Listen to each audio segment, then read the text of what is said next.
అసలు ఇలాంటి గ్రహాలు నిజంగా ఉన్నాయా? అటు గాజు వర్షంగా కురిసే గ్రహాలు, లావా సముద్రాలు ఉన్న గ్రహం నుండి ఇటు 3 సూర్యుళ్ల గ్రహాన్ని చూస్తే ఆశ్చర్యపోక తప్పదు. మన సోలార్ సిస్టంలో ఇలాంటి గ్రహాలు లేవు. అందుకే వీటిని చూస్తే మీకు వింతగా అనిపిస్తుంది. నంబర్ 1, 2023లో TOI 5205b అనే ఎక్సోప్లానెట్ ని కనిపెట్టాం. ఎక్సోప్లానెట్ అంటే సోలార్ సిస్టమ్ బయట వేరే సూర్యుళ్ల చుట్టూ తిరిగే గ్రహం. ఇంత పెద్ద గ్రహం ఒక M టైప్ స్టార్ చుట్టూ తిరుగుతుంది అంటే సైంటిస్టులు షాక్ అయ్యారు. M టైప్ స్టార్స్ చిన్నగా చల్లగా ఉంటాయి, అందుకే అవి రెడ్ కలర్లో కనబడతాయి. ఇది భూమి నుండి 280 కాంతి సంవత్సరాల దూరంలో ఉంది. మనకిది చాలా ఎక్కువే అనిపించినా కాస్మిక్ స్కేల్ దూరాలతో పోలిస్తే ఇది చాలా తక్కువ.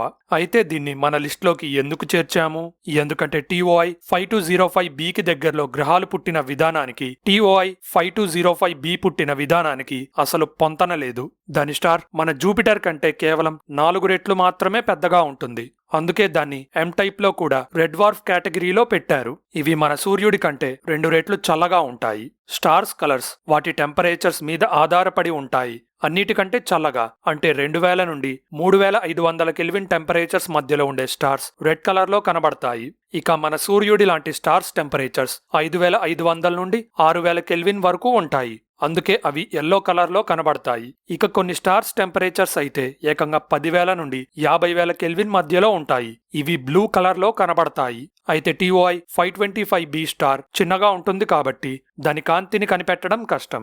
అలా అని చెప్పి అవి పనికిరావు అనుకోకండి. విశ్వంలో ఉన్న 70 నుండి 80% స్టార్స్ రెడ్ డ్వార్ఫ్సే. ఒక స్టార్ ఎంత పెద్దగా ఉంటే అది అంత త్వరగా అంతమవుతుంది.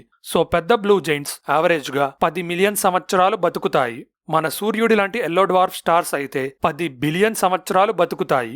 కానీ TOI 5205b గ్రహం తిరిగే రెడ్ డ్వార్ఫ్ స్టార్స్ ఏకంగా ట్రిలియన్ల సంవత్సరాలు బతుకుతాయి. అందుకే వాటి చుట్టూ అనేక రకాల గ్రహాలు పుట్టే అవకాశం ఉంది. సో భూమి లాంటి రాతి గ్రహాల కోసం వెతకడానికి రెడ్ డ్వార్ఫ్స్ ప్రైమ్ క్యాండిడేట్ గా మారాయి. కానీ TOI 525b రాతి గ్రహం కాదు, అదొక గ్యాస్ జైంట్. అంటే జూపిటర్ మరియు శాటర్న్ల మొత్తం వాయువులతో నిండి ఉంటుంది. విశ్వంలో ఇవే అతిపెద్ద గ్రహాలు. రాతి గ్రహాలైతే ఇంత సైజ్కి పెరగడం కష్టం. మనకు తెలిసిన అతిపెద్ద రాతి గ్రహం భూమి కంటే 40 రెట్లు పెద్దగా ఉంది. దాని పేరే TOI 849b.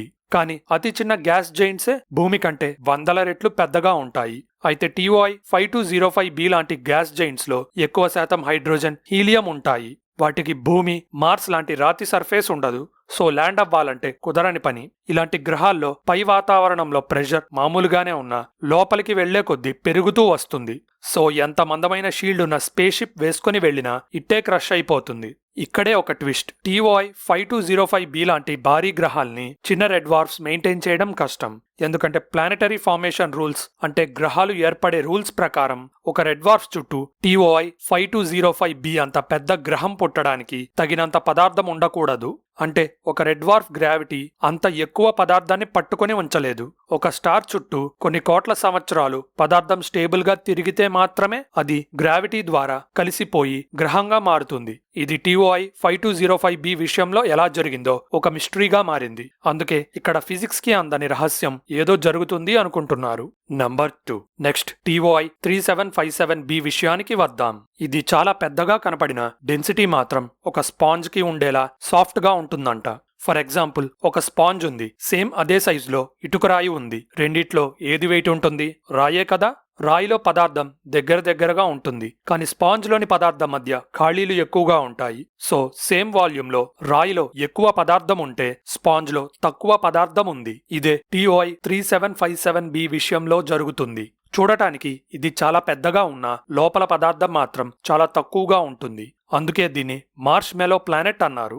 అయితే TOI 3757bని 2022లో ఒరిగా కాన్స్టిలేషన్లో కనిపెట్టారు. ఈ గ్రహం భూమికి 500 కాంతి సంవత్సరాల దూరంలో ఉంది. ఇది కూడా ఒక రెడ్ డ్వార్ఫ్ చుట్టూ తిరుగుతుంది. ఆశ్చర్యకరంగా TOI 3757b తన సూర్యుడి చుట్టూ తిరగడానికి కేవలం 3 రోజులే పడుతుంది. ఇలా చూసుకుంటే TOI 3757b తన స్టార్ కి కేవలం 3.5 మిలియన్ మైళ్ల దూరంలో తిరుగుతుంది అని తేలింది. కంపేర్ చేస్తే మెర్క్యూరీ మరియు సూర్యుడి మధ్య దూరం ఆల్మోస్ట్ 36 మిలియన్ మైల్స్ ఉంటుంది. సో TOI 3757b ఎంత దగ్గరగా తిరుగుతుందో మీకు అర్థమైంది అనుకుంటున్నా. అయితే దీన్ని ఎలా కనిపెట్టారు? దాని ట్రాన్సిటింగ్ ఎక్సోప్లానెట్ సర్వే శాటిలైట్ లేదా టెస్ అనే స్పేస్ టెలిస్కోప్ కనిపెట్టింది. దీన్ని ప్రత్యేకంగా ఎక్సోప్లానెట్స్ ని కనిపెట్టడానికి లాంచ్ చేశారు.